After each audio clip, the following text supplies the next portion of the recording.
আজকে আমি সুইসাইড করব। শুনেছি মৃত্যুর আগে জীবনে কি কি কাজ করেছি তা চোখের সামনে ভেসে ওঠে। আমারও চোখের সামনে সব ভেসে উঠছে। কিছুদিন আগে যা ঘটেছিল, ফ্ল্যাশব্যাক। ফেসবুকে 1 বছর ধরে রিলেশন করার পর আমার গার্লফ্রেন্ডকে সারপ্রাইজ দেওয়ার জন্য বগুড়া থেকে চাঁদপুরে গেলাম।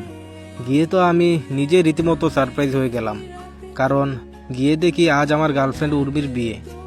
তার বিয়ে, অথচ সে গতকাল রাতেই আমার সাথে কথা বলেছে, কিন্তু একটাবার জানানোর প্রয়োজন বোধ করেনি।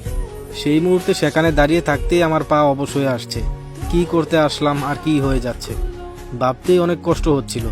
সে আমার সাথে এতদিন ছলনা করেছে, আর আমি সেটা সত্যি ভেবে তাকে নিয়ে স্বপ্ন দেখতে শুরু করেছিলাম। এমনকি আমার বাসাতেও তার কথা জানিয়েছি। এখন আমার ফ্যামিলির মানুষের কাছে এই মুখটা কেমনে দেখাবো? এভাবে দাঁড়িয়ে থাকতে দেখে একটা লোক আমাকে জিজ্ঞেস করলো, ভাইয়া কে আপনি? ভিতরে আসেন, আপনি বরপক্ষ না কনে পক্ষ?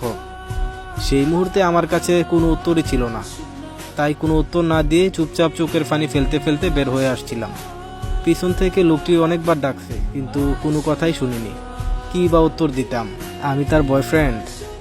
সে আমাকে ছেড়ে সুখী হতে চাইছে, তাই তাকে মুক্ত করে দিলাম।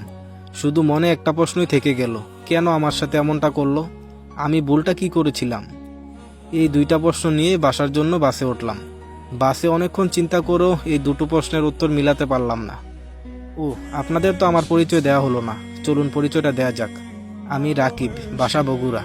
আর আমার গার্লফ্রেন্ড উর্মি, ওর বাসা চাঁদপুর।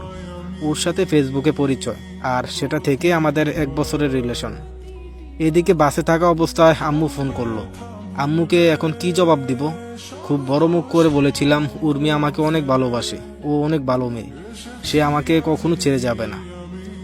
আম্মুর ফোন রিসিভ করতে উপাস থেকে আম্মু বলে উঠলো, কি রে, আর তো ফোন করলি না? ওদিকে সব ঠিকঠাক আছে তো?